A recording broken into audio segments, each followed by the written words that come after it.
Hey everybody, this is Greg Petix, founder, curator, docent, and gift shop employee of the Petixonian Institute of Comic Book Studies. Today we're going to be looking at Hungry Chuck Biscuits, Comics and Stories #1. This is a 1971 Underground, published by Kitchen Sink Enterprises. And its main feature, of course, is Hungry Chuck Biscuits by Daniel Clyne. This wonderful character he created for the Underground comics. But it's also has quite a number of other artists doing stories. So it's an anthology, but the main attraction is Hungry Chuck. On the first cover here, well, the only cover, there was never a second issue, we see Hungry Chuck Biscuits, and it's a jam cover. So we see all these other cartoonists contributing. We got, Skip Williamson, obviously, and Bruce Walther, and Jim Mitchell, and Dennis Kitchen.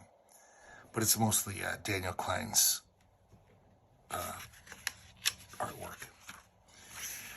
We have a little introduction talking about how when Hungry Chuck Biscuits appeared in Teenage Horizons of Shangri-La, which was this great 1970 Underground comic, he caused this sensation. So there was this, and they make up all these merchandise. There's Fleet Enema bottles, Hungry Chuck dolls, pretending that he's become this pop sensation. And we see our first image in the comic of Hungry Chuck Biscuits with his philosophy: you don't work, you don't eat. Which isn't really his philosophy, because we find out that he's more of a ne'er-do-well. He's not really interested in working. So here's the first story, Daniel Clyne. And this guy just draws funny to me. I mean, he has this grotesque kind of humorous style, a lot of detail, but it's kind of like repulsive. But I don't know, it's just funny art to me. So we start off, it's, Hungry Chuck Biscuits is in high school, and he's got a little girlfriend that nobody knows about, Barb Baggett, and she's, neither of them are very attractive. That's the thing about Hungry Chuck Biscuits. He's just this total loser guy, but he's too dumb to really know it, so he's kind of happy. I mean, lucky him, because otherwise, he's definitely not a winner in life. So he leaves to go to gym class and meets his buddy Eddie Jitterbug Seltzer, and they're just totally teasing each other, like high school kids do. And as we'll see in this comic, as you can already tell, Daniel Clyne was so different than many of the Underground artists. Most of them wanted to talk about sex and drugs and radical politics. He didn't give a shit about that. He was basically making this like Leave It to Beaver era, just zany humor comics. And, like Midwest milieu, nothing, no hippies. I think it takes place in like the late 50s, early 60s. So he reveals to Eddie that he's been hanging out with Barb Baggett. And Eddie starts laughing. He's like, she is without a doubt one of the scuzziest bitches in the whole school. And you, Chuck, are one of the dumbest shits I've ever seen. It's like they're so cruel to each other. Well, Eddie's more cruel to Chuck. So they're in gym class, and he's bemoaning the fact that he doesn't have enough money to take her out on a date because he wants to get with Barb. And Eddie comes up with a plan. Eddie says, I've been, doing some part-time work as a butler for this rich lady. And here we have part 2. And we see Miss Dorothy Hartmurmur. This is the woman he butlers for. And they're basically going to pull some scam on her to get all her dough. So the next day, we see this woman's just crazy. I wish there was a comic about Dorothy Hartmurmur. She's hilarious and nuts. We're introduced to her. She's making these Ken and Barbie dolls fuck each other and just laughing to herself. And he's like, don't get her pregnant, Ken. She's just a nut. So Eddie shows up one day and he says, hey, that palm reader that you wanted to see is here. And she's like, I didn't order no palm reader, asshole. And he introduces, it's Chuck with a mustache disguise, dressed kind of suave, but not really. And he says he's this famous Hungarian psychic. And Dorothy Hartman was just, she says, read my palm or I'll ram this trike into your groin, ha, ha, ha. She's just batshit. There's this thing on her dress constantly changes. It has all these little things on them, logos and cartoons, and they constantly change throughout the comic. So he gets down to reading her palm, and he's also trying to seduce her. So he's talking about her love line, and he's saying, you must be totally responsive to me for the reading to be successful. And it works. She's kind of enamored of him. But then he's like, where do you keep all your money? I need to know this for the psychic reading to work. And she says, I keep it in my bra, $1,000 bills. So he's like, oh shit, I'm gonna have to totally seduce this woman to get to the good, get to the good stuff. I'm gonna have to get her down to her bra. So he starts making out with her, but then his mustache falls off his lip onto hers. And he sees it first. And then she notices that his mustache is gone. And she says, hey, you're no palm reader, you're an imposter. You just came to hawk my loot. So she's going to call the police. So Chuck calls in Eddie from the other room. He's like, I'm in trouble. Get in here. So they realize that they're just going to have to do a different way to get her money, do a different method, a more direct approach. And they just put her upside down and are shaking her to get all the money out of her bra. You're fired, Cesar. She's so nutty. And they're shaking her so hard they kind of conk her out. So they say, oh, this is perfect. While she's passed out, we'll make a quick getaway with all her money. But she wakes up before they can leave the house and has a bow and arrow and is shooting at him, chasing him and trying to kill him. So they try to make a hasty retreat, but she's right on their heels. So they jump into a closet and hoping that she'll, not realize they're in there and they can escape when it's quiet. But she's on a little tricycle. She's just driving around the house looking for him. And then we kind of see the surreal Dada humor of Daniel Clyne, because the next panel she's got one of those little railroad push carts. Hand carts or whatever they're called. And then the next panel, she's on Santa's sleigh. She's on one of those Oscar Mayer Wienermobiles. She's on some giant bus looking for him. Finally, the coast is clear and they're trying to get out, but she catches up with them with a big fire hose and knocks them off their feet. And then she calls the cops again. And this shows she's such a nut. She's calling the cops, and then I think she's talking to the chief of police, and she says, yeah, get over here. I got 2 guys for you to pick up, but come alone. I'm not married, and I fuck like a steam shovel. Whatever the hell that's supposed to mean. She's such a crazy lady. So they escape, though, while she's talking on the phone, and they run off, and they divide their loot. They made it, and this is going to continue. The third part's going to be later on in the issue. Now we have a Snappy Sammy Smoot comic. Snappy Sammy Smoot goes to a rock festival. And Skip Williamson's famous character, underground character, he's going to be cool and go to a rock festival and hang out with the hippies. He's totally square, though. He puts on a narrow jacket. He doesn't really, he's not hip to the jive. So when he shows up, all the hippies, of course, think he's a narc because he looks so goofy. Oh, he's wearing love beads, too. And I just love this cartoonist, Skip Williamson. Just such an inimitable style and just so fun looking.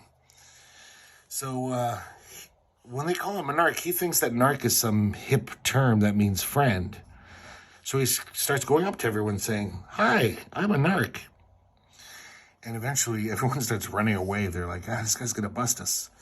And they leave all their joints and pills on the ground, and he picks them up. And of course, right then a cop shows up and arrests him for possession. And he's in jail. And then I guess this is he sneaks in a political message. Don't forget to free us political prisoners, kids. While he's in jail. Just a goofy little strip, but really nice cartooning. We got a one-pager from Joel Beck. He was like the jester of the underground comics. He always just telling goofy gags. This one is the rise and fall of the Haight-Ashbury Empire.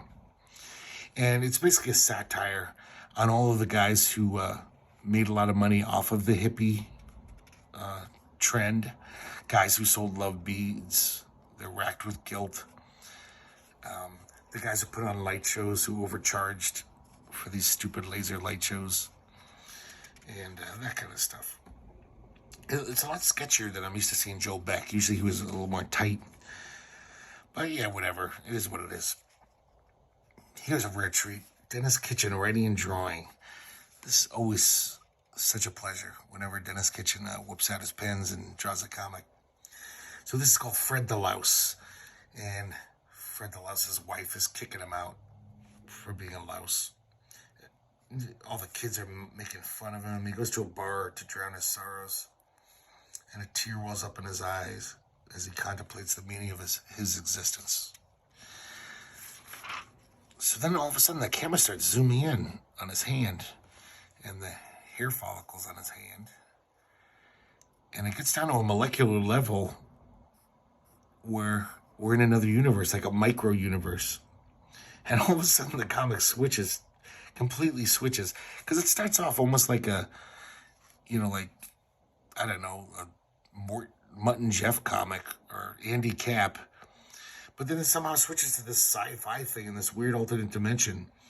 And it's totally wordless. Their word balloons have this really cool font that he made up to look like some exotic language. And it really kind of does look like it could be some weird, almost Arabic language or something, but different. And we see this cat guy brought before the evil king. He's going to sentence him to die. He points at the executioner. His daughter, the princess, runs up and says, "Father," obviously saying, like, "I love him, don't kill him." But he says, "Off with his head," with a hand gesture. So the cat decides to fight his way out of here, and he's fighting the guards, doing pretty good. And then all of a sudden, we cut away to the royal astronomer who's looking in his telescope, and he sees something very distressing. He's wigged out, and he makes an announcement. It comes out over the loudspeaker here. And everyone stops what they're doing. And then we see this panel of just people weeping. The king's got his head dropped in sorrow. This guy's running. It's just something horrible, some horrible news. And then we cut back to the louse. And his teardrop falls and lands on this whole universe and drowns the whole universe. That's what the astronomer saw. So this is just, God, I love this comic. Dennis Kitchen's so good. It's a crazy, great little 3-page epic with beautiful cartooning. Here we have Let's Be Realistic Comics, which is a jam. A lot of the underground comics, the anthologies that have a jam comic. Because these cartoonists would hang out with each other, drink beer, get stoned. And they'd like to, sometimes it'd be, "Hey, let's jam. Make a jam comic for fun." So not only is this include every contributor to this issue, but they wrangled like R. Crumb and Bruce Walther and Jay Lynch, Jay Kinney. But then all of the other artists are the ones we've seen in this issue or are going to see. Jim Mitchell, Dennis Kitchen, more Bruce Walther. But, it's just nonsense. It's just these guys having fun. Basically one guy would draw a panel, and then the next guy would kind of loosely follow it, make another gag based on it. But for the most part, it's just dada nonsense. But really nice stuff. I've been getting to see these nice Crumb panels. Really good cartooning in all of them. Here we have a one-pager by Don Glassford. Money, money, rah, rah, rah. Cash will get you sweet rolls. Ha. I don't know. It's just some stupid thing. I like the story of Nixon, though. It's pretty good. Not decent cartooning. So you are part 3 of Chuck's Big Date. And Chuck arrives at Barb Baggett's house. And we got upstairs, and Barb is using a crowbar to masturbate. And she loves it. She's like, oh, I love the crowbar. It feels so good. Then the mother pops her head in. Yoo-hoo, caught you masturbating again. Ha ha. So like, they're obviously a different kind of family.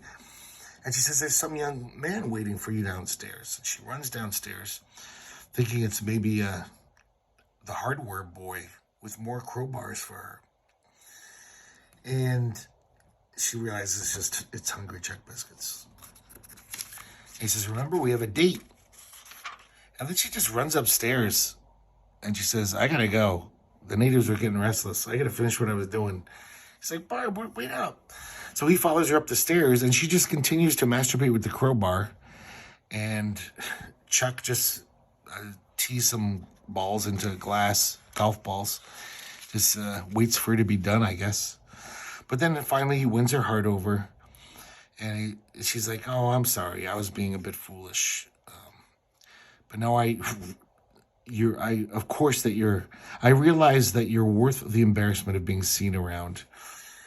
So he tells her that he's got her a swank restaurant he's got booked, very expensive.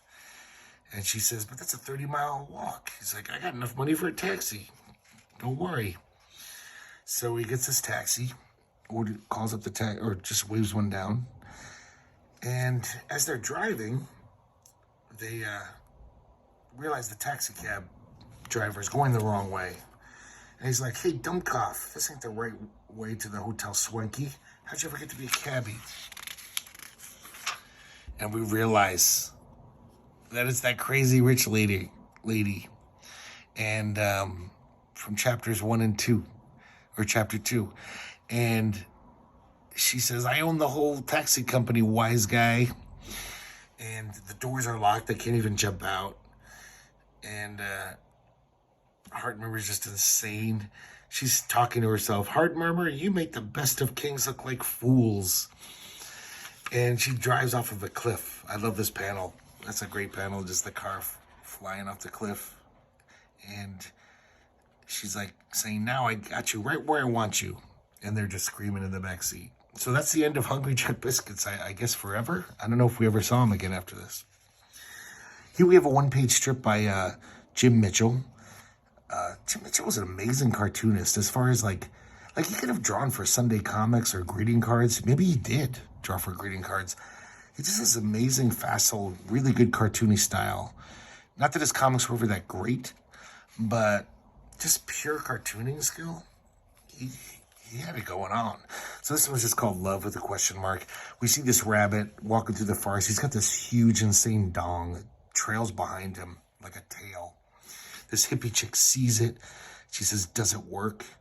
And he's like, of course it works. And the whole time this guy's thinking, he's so jaded. He's just like, oh, shit. This beautiful hippie girl wants to look at my dick again. And she says, please, please, pretty please, with ice cream on top. Can I try it out? And he's like thinking, oh, Christ, what a fucking hassle. So he gets it up and gives her this amazing fuck. And she's like, that was beautiful. He's just like, yeah. And she says, wait, I think I love you. And he says, oh, good grief. Because I guess this happens all the time to him. I don't think any woman I know would really want to play with that dick, though. That's insanely too big for anyone. Here we have a couple of gag panels from Skip Williamson. Yeah, okay. I wish they were as well drawn as that strip he did. They're kind of loose. And here's the last story by Dave Dozier. It's called Badass. And it's about this badass guy who's like, he was like beating up cops when he was 9 years old. And, you know, he's just a total badass. He's just going around kicking people, doing whatever he wants. So he goes to a bar and this really hot woman picks him up. And even though she's on a date with this nerdy guy, she's like, beat it. Like, now I found something meatier. So he grabs him by the neck and twists his neck and throws him in the garbage. And so she takes him up to her place. And she's really aggressive, just jumping on him. And he's kind of like not digging it. He's a little just like, oh, maybe we should slow down. And she's not having it. She's just ready to fuck. She's taking his pants off. He's like, can't we do it with these on? And when she takes off her underwear, she sees what he's got down there. And she says, hee hee, you're a badass. Cover the poor thing up. She just ditches him or kicks him out of the apartment. So then he takes out his sexual frustration on another guy. I don't know if that's the guy from the first panel. And he says, oh, well, this is as good a way as any to get my rocks off. So this guy is just so sexually frustrated, he's just going to continue to bully people and beat them up. We got a one-pager of Hungry Chuck Biscuits by Daniel Clyne again. And just kind of shows where he's coming from. He's just a slave to his appetites, and he's perfectly happy about it. He's got all this homework to do. He says, oh, I'll have a little snack, a little food for thought. He says, and now for some heavy concentration. He's concentrating for 40 days and 40 nights. And when he finally gets enlightened and figures it out, he says, I think I'll have some more food. I'm starved. That's his conclusion. And we have a nice back cover of Snappy Sammy Smoot. A little advice for kids of the day. And how to be prepared for the repression. How when the cops strike back. Did this ever happen to you? Well, next time, try this simple solution. A gun. And blow the cop's head off. So that's his advice from the Revolutionary Scrapbook. So that's it. Hungry Chuck Biscuits. One of the funniest undergrounds, I think, out there. Sometimes it's nice to have an underground that's not trying to be all radical and psychedelic and groovy and just be goofy and weird and funny. And that's what this comic is in spades.